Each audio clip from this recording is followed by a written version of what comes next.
So I have a fun tutorial for you today that's actually kind of a takeoff of a previous video I did about how to make the Point of View Kaleidoscope. This is this very interesting table topper where you are finding 8 repeats of the exact same location on a fabric, cutting them out very precisely. We'll be talking about all of that.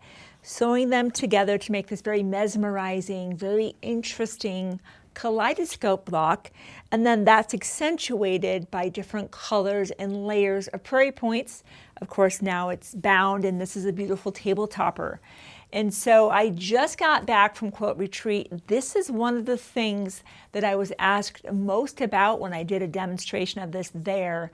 And just given the limitations of the space, we didn't have the professional set there, of course. I thought this is time to expand on that first video I did, right? And take that re-look at this incredible table topper option. Many of us have those kind of breakfast tables that are circular. This is why this continues to be a very popular product, always coming out in new fabrics as we're inspired and see the opportunity where it's inclined to be a point of view kaleidoscope. Remember, the point of view was actually the original table topper from Plum Easy Patterns, where the center fabric was just one thing. It was one, usually a large floral motif or inspirational fabric, not where we're cutting 8 wedges of the same thing. So for example, you have the 8 wedges all come together to make the kaleidoscope block, and you can see each of the layers is the exact same fabric. And we went from yellow to light blue to a royal blue to the same fabric out here, and we bound that. At the very bottom, you're going to see something that's different and why we're doing this video today, to expand on where we first started with Point of View Kaleidoscope. And it's really going to expand your mind to think about this differently, because sometimes you might want to use your own fabrics. Well, I'm going to help you discover if a fabric has the ingredients to be a good Point of View Kaleidoscope center or not. So we'll be talking about that. I'll just show you what some of these look like. They're always interesting. The backing is always beautiful. By the way, the kit includes everything you need to make all of these, including the interfacing template that's printed, that's got that roadmap that is inside this project. That's a consumable. That's why when you do get your kaleidoscope pattern, which has one of those interfacing templates inside that's sewn in, that's why we have the refill packs, by the way, right? Because we know that once you make one of these, you don't want to stop. You don't want to keep making them. We also have the template that we'll be talking about, and we'll be showing you why that plays such an important role in what we're about to do. But here's just a couple of them. And I actually love it. I'm doing this video right now in spring. The bees are already getting busy, right? They're getting busy. So bees, themes, I love the beehives here. So that's a really pretty one, very popular. More beehives. There's a lot of bee fabric right now. We know the important work that bees do. This is one I really love the colors of this. Look at the back of that, right? They're beautiful. And I love how, depending on where you end up cutting and choosing to cut your wedges, how your center could be different than my own, even with the exact same fabric, right? You don't have to cut your wedge at the same location I chose. You can choose your own location. We'll talk more about that and what that means and how do you do that. So I'll put that one aside. The one today that we're going to be looking at is Dahlia Botanica. I fell in love with this fabric collection. Dahlias are one of my favorite flowers. They're beautiful. So they come in so many different colors. And so we're going to be talking about that. And for the first time, this was the first time that I found a fabric that could both be the wedges that make up the kaleidoscope block, and then from what's left over, after we fussy cut those 8 wedges, there was enough fabric left that was interesting enough to command this outermost layer of prairie points. Because look here how this is clearly the same exact fabric, right? You can see that's the same throughout. Yes, the flower is varying, but it's the exact same fabric. Here, while it's from the same cut of fabric, because this fabric, and this is the cut of fabric in your kit, it's a full yard of this fabric, is absolutely incredible. What we realized once we were in the design process of once we got our different 8 wedges out, we had enough fabric left that we could extract out our necessary 16 different 5-inch squares that make up that outermost layer of Prairie points. So that's what I'm bringing to you today. I've always just looked at stripes like this, always thinking just about the center block. And I was always looking at a different fabric completely for every single layer of the Prairie points, including that outermost layer. But when we looked at our fabric and we examined what we had left over, in fact, I'll show you our little, we call it Swiss cheese because we've extracted out our different wedges. Look at what's left over. Look at all this incredible opportunity that we will be placing our 5-inch Perfect 5 on and extracting out different flowers so that we're not going to just get the exact same flower. We're getting like a whole flower shop, and it's very exciting. So definitely examine those border stripes. This is what we consider a border stripe.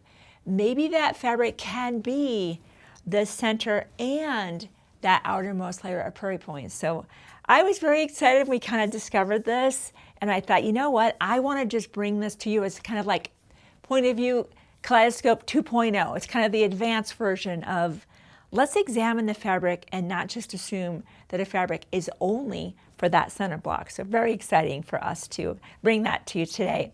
So let's look at the fabric. What's exciting about this particular kit is you're going to get your 1-yard cut of fabric. Let me put this one aside because we've already cut into it. This is the one you're going to be getting. And this is my favorite part. In fact, I'm going to make a little bit of room. I want to show you a tool because what makes it hard for people to envision, and I didn't have this at Quilt Retreat, and oh, I wish I'd had. What people said they couldn't envision is, okay, if I choose this purple flower, what will it look like? How do I, in my mind, envision what that will look like? Guess what?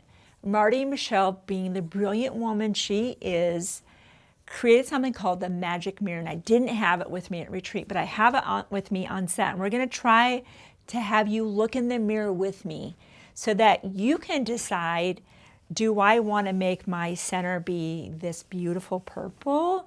Do I want the butterfly in my block?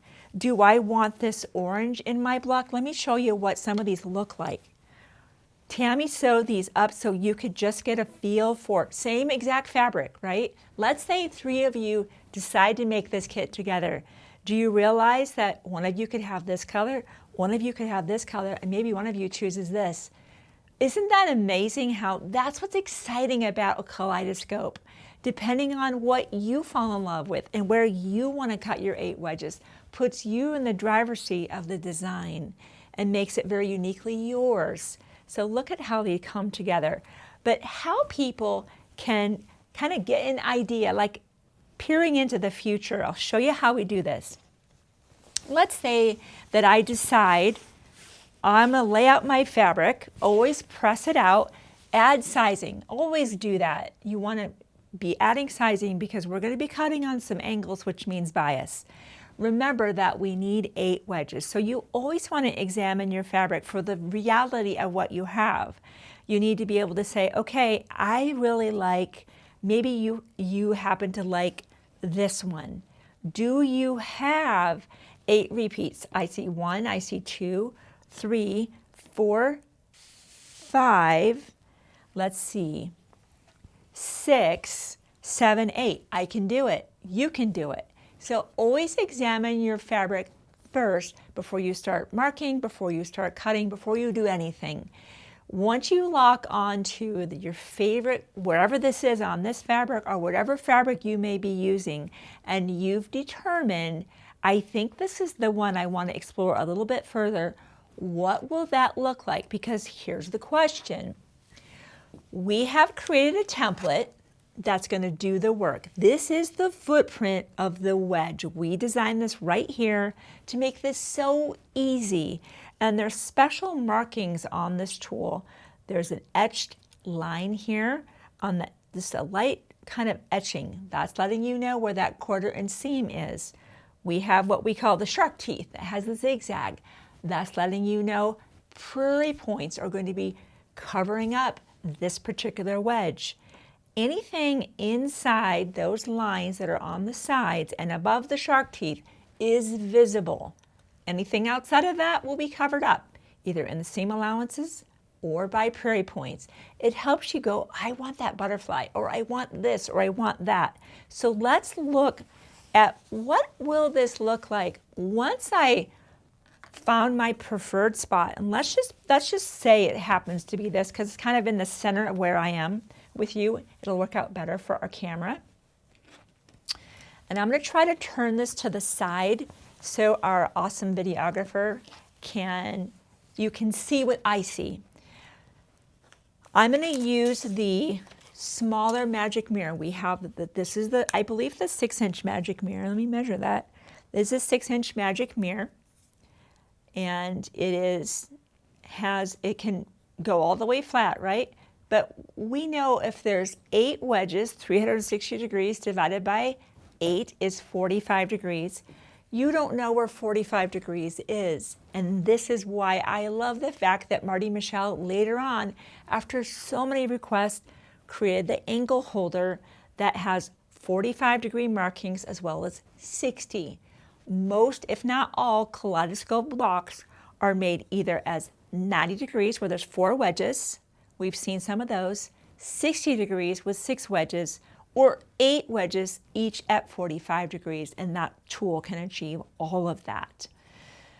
The other thing, if you're making a larger block, and this maybe wouldn't suffice, is she has a longer, narrow mirror. For our project today, this is what we'll be working with. So the first thing that I do whenever I'm wanting to analyze, what will this look like? Is it going to come out the way I think it will? And how far up? Let's say I love this spot right here. How far up should I cut? How far should I be? Well, let's use this incredible tool to help us determine that. The first thing is I'm going to put my angle holder on here. It has these little wedges here, these kind of grooves that are quite deep. So we want to seat this angle holder very well and make sure nothing's budging. Now, when I bring this to my location, what I know is if I put my wedge up here, if I've got my 45 and I push this in here, what I know is anything inside my lines and above my shark teeth will be shown. If you're like, oh, I don't want to cut off that butterfly, let's move it. Look how this gives you a clue. Isn't this the coolest thing? We all played with kaleidoscopes when we were kids. I don't even know if they make those anymore, but they're incredible. But now we put our wedge in. Let's say we like that spot right there. I'm going to put my ruler, I shouldn't call it my ruler, my kaleidoscope template inside here, just like that. And I can now see that anything inside those etched lines and above my shark teeth is visible. If I want to scoot over just a touch, actually I actually like that spot a lot right there. Just like that. Here's what we're going to do next. I'm going to hold this down. I'm going to put this aside for the moment. This is not going anywhere. And I'm going to draw this with a friction pen. I don't cut yet. This is exactly how we do this upstairs. You're seeing our exact process. Okay?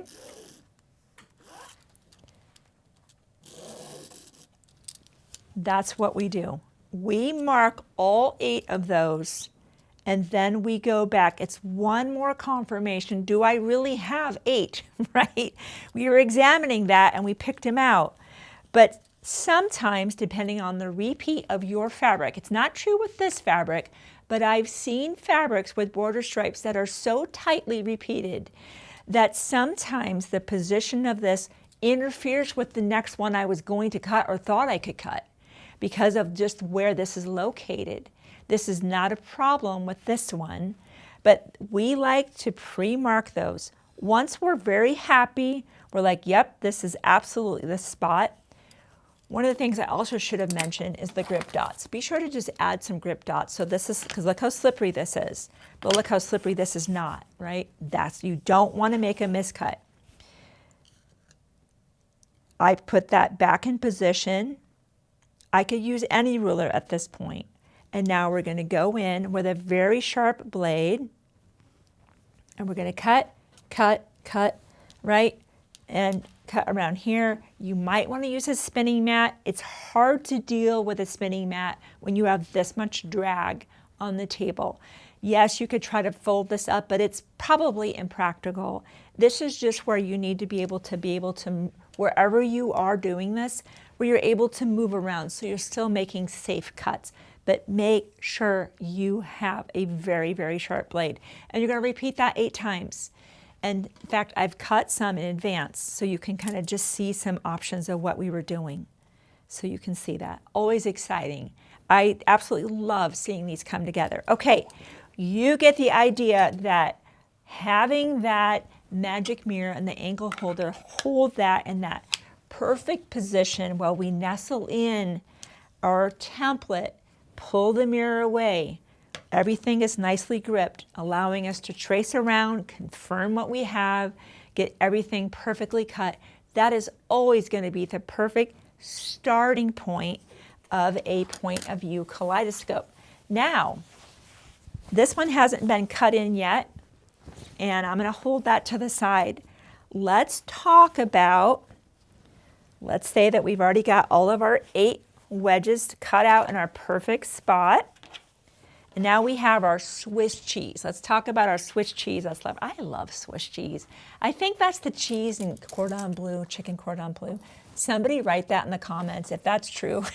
It's one of my favorite out to dinner meals if a restaurant serves it. Okay, after our Swiss cheese, we have this incredible fabric.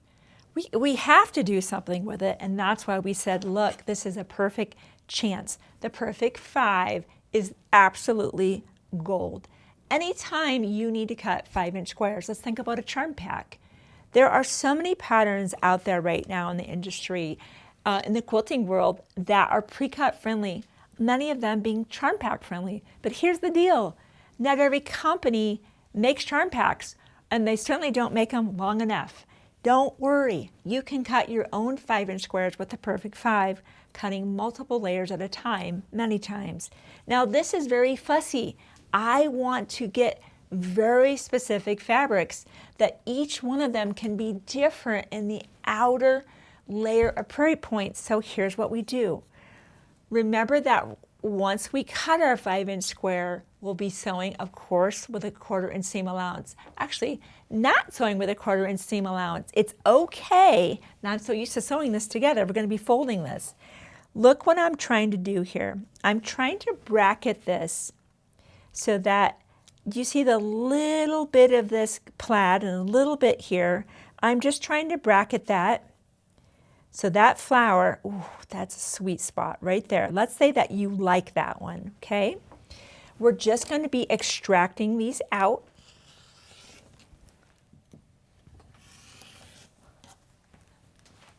And again, if you have to maybe remove that out, maybe just cut this away, right? To make that last cut, please don't cut back toward yourself. I might have seen somebody else somewhere on the internet on YouTube doing that, and I just about, oh my gosh, that's so dangerous. Okay, look what we've done. Isn't that awesome? I'm going to cut one more, and then we're going to make some prairie points. In fact, let me get my iron heating up to full hot. Oh, this is so fun. Okay, we've got one of those. Let's see here. Let's do another one. Let's do orange. So let's say that we can see right now, I can go ahead and cut this row. You see how I would be okay. Probably position that right about there. I'm just going to separate that. So now it's way, this is obviously lost, right? So we can just cut that away. See how now, let me introduce a spinning mat. This is what's preferred. Now that this is a manageable piece of fabric, I'm not compromising any of the other squares because this was already cut off and not usable, right? Kind of from the bottom. This is what's preferred.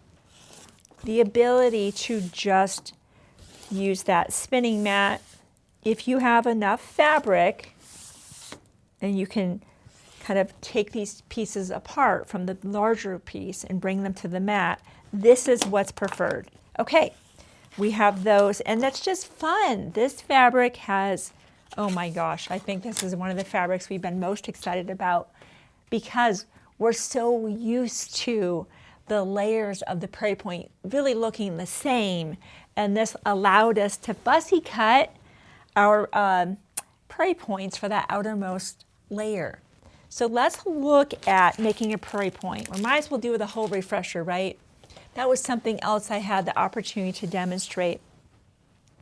Making a Prairie point without the Prairie pointer by Susan Cleveland and making one with that. Always making sure our fabric is well sized. Here's how you make a Prairie point without the Prairie pointer, and we'll do one with it. You always will have options.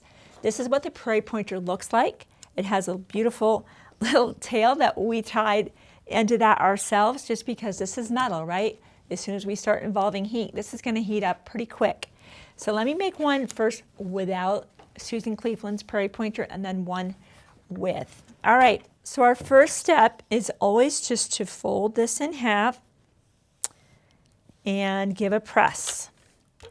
Hottest setting on the whole iron. Just go ahead and bring it all the way to its hottest setting. Notice the fold is at the top, very important. Now, our goal is to bring the sides in evenly, and the goal is to not overlap, but also not to have a gap. So you're trying to have those folds be exactly abeam each other as best you can. Okay, a little bit of gymnastics with your fingers. Now the side that will be visible, the side that's up is always this side, the open side. So if you look at our project here, these are fold up. That was another point of confusion that we saw at Quilt Retreat. People assumed when it was sewn into the project that they would be looking at the back side. Nope, the fold is actually up, and I'll just explain now why that is. That's because once we get our kaleidoscope block down to our template and we start adding our layers of Prairie points, we need to sew them down. Having that open at the top allows me to use my precision stiletto to move the fabric out of the way so I can sew right down those open valleys that are lined up one after the other with the monopoly clear or with smoke. So we need those folds up. So that's something else I wanted to clarify. Thank you also to the ladies that were at Quilt Retreat. All of your questions help me prepare for today, because if you have those questions, I know that many of our customers have those questions. So thank you again for attending that retreat. I had an absolute blast with you at Camp Luther Haven. I love you guys so much. Did we have a blast? Okay, that's a Prairie pointer. I didn't exactly hit it right here. I'd fuss around with that. Let's do one with the Prairie pointer, and let's talk about how I think while this looks like a simple tool, it does more than what it seems. Notice how we have these numbers, 1.5, 2, 3, 4, and 5. Remember, we used the perfect 5 to cut out 5-inch squares. That 5 is going to help me right now And notice I have a vertical line. I have something to shoot for. I like that. So once again, we'll take our fabric with the pretty side down, wrong side up. We're going to fold that in half. Give a good press. We can look at that and say, okay, this is something else you get to analyze. If I bring that edge down, I get to see some of that butterfly, like that.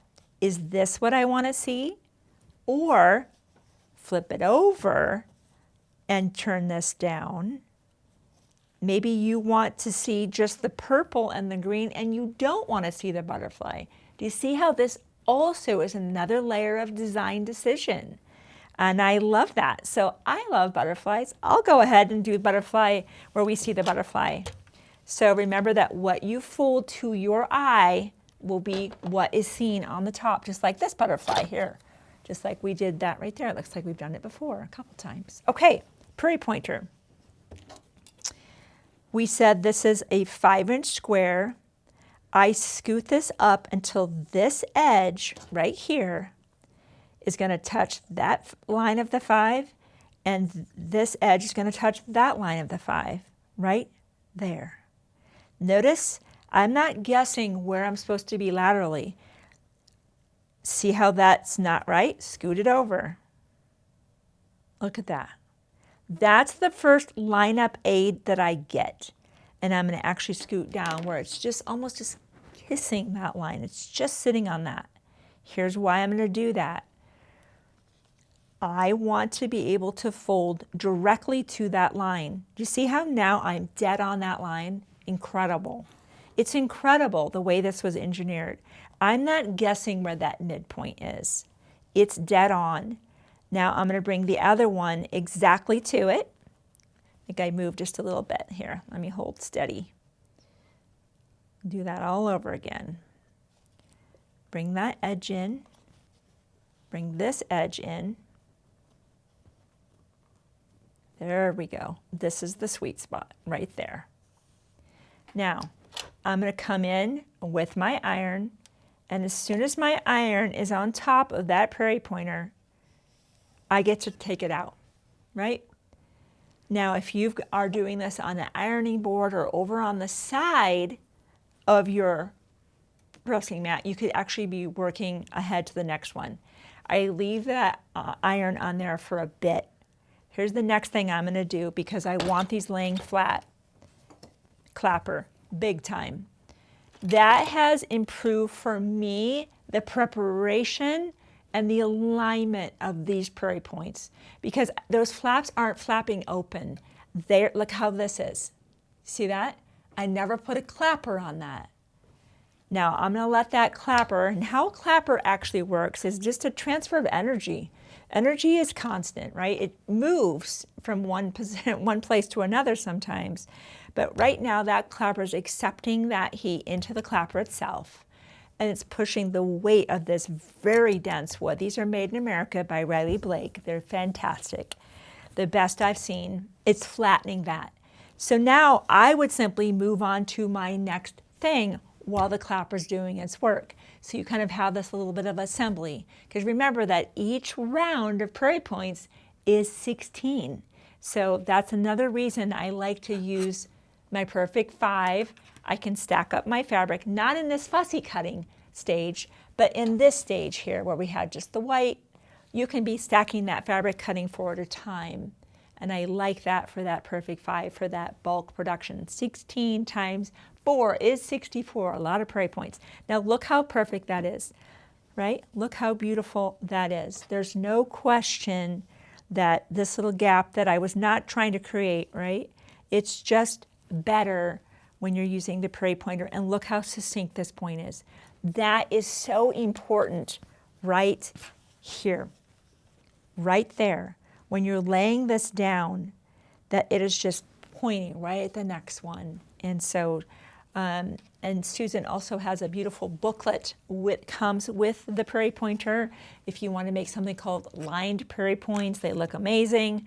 you'll be able to read more about that and do that maybe as an extra treatment on extra projects. So it's a great tool to have even beyond the Point of View, regular and Point of View Kaleidoscope. We use that also for folded star hot pads, etc. So my last pointer for today is, this was another question that I had at retreat, is people said, okay, once I have my wedges cut out, when I place them right side together, what are my pointers for where should I pin?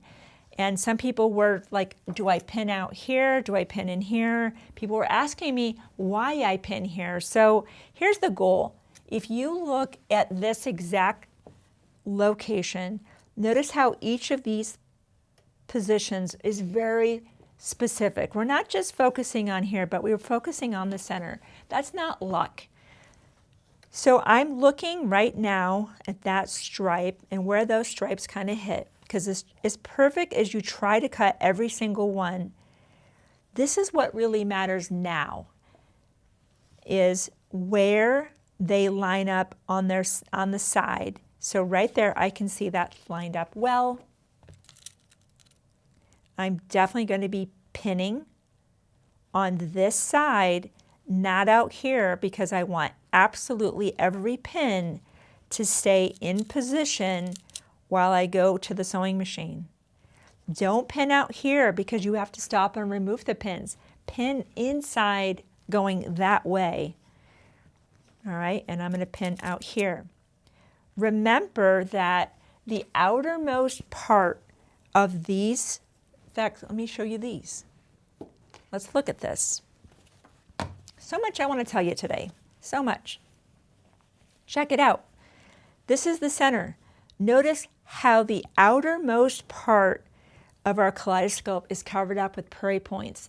That's why we don't really worry about the end of this not lining up. It's the center that they're seeing. Start in the center. So I'm going to go to my machine right now. We're going to sew straight down here. So you're going to see that I'm sewing very slowly. I'm sewing carefully. I'm going to put another pin in here. I don't want anything moving. Let's do that. Let's do another pin to be absolutely certain nothing's moving. I also have my seam guide on my machine to make sure I'm sewing my 1/4 inch. Be gentle with your fabric. There's a lot of stretch.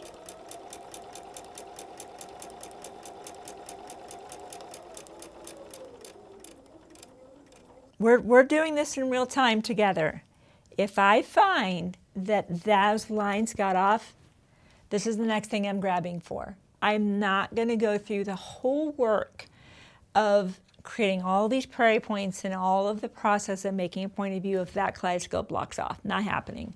That's why that's always on set with me. I probably seam rip more than most.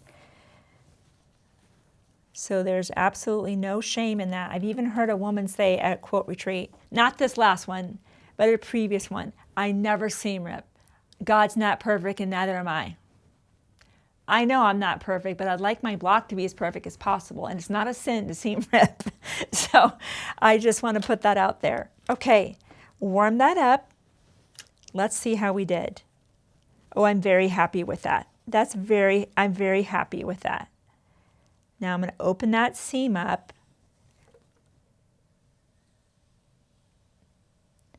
Give that a nice press. Another great project, or another great opportunity, I should say, for that clapper. You want that center block to be as flat as you can, of course. So once that seam is warmed up, off goes the clapper. And you know what this also does? It prevents the temptation to just add on the next wedge. Make groups of 2, make another group of 2, another group of 2, one more group of 2. Then take 2 groups of 2 to make your half of your kaleidoscope, the other half, and then that final seam. I've made that mistake of just kind of adding on, and things tend to get a little bit wonky. And this allows the clapper to do its work, right? We get impatient. We want to keep sewing. We want to keep adding on. So that eliminates that temptation while you're carefully pinning and sewing the next pair. And look how beautiful and flat that seam is.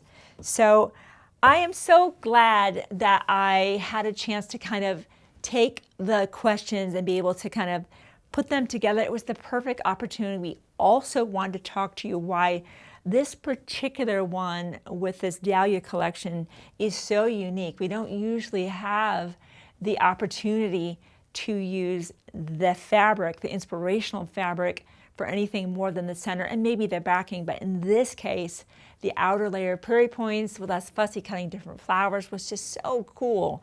And I thought, you know what? You might have fabrics in your own collection at home that have the same opportunity. If that's true, here's the things you will need to get to be successful using your own fabric or even using one of our kits.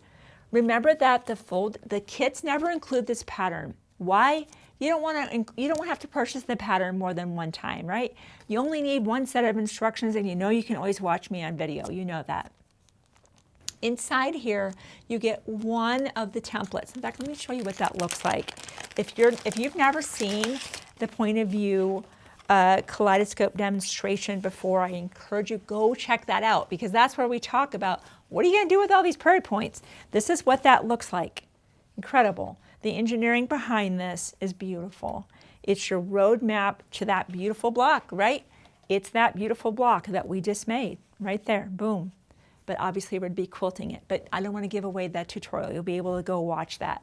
So if you're going to be picking up the products you need and using your own fabrics, be sure to pick up the pattern. You're always going to need to have that pattern. Pick up the refill packs. I know you're going to want to make more of these. They're incredible as gifts. They're beautiful every season. If you've got a table, you want to change out designs every month like I like to do. What a great chance, right? Good excuse to make a table topper. Be sure to pick up the refill pack of 3. The template, so important. The Point of View Kaleidoscope template, so important. And remember, this is slippery without the grip dots.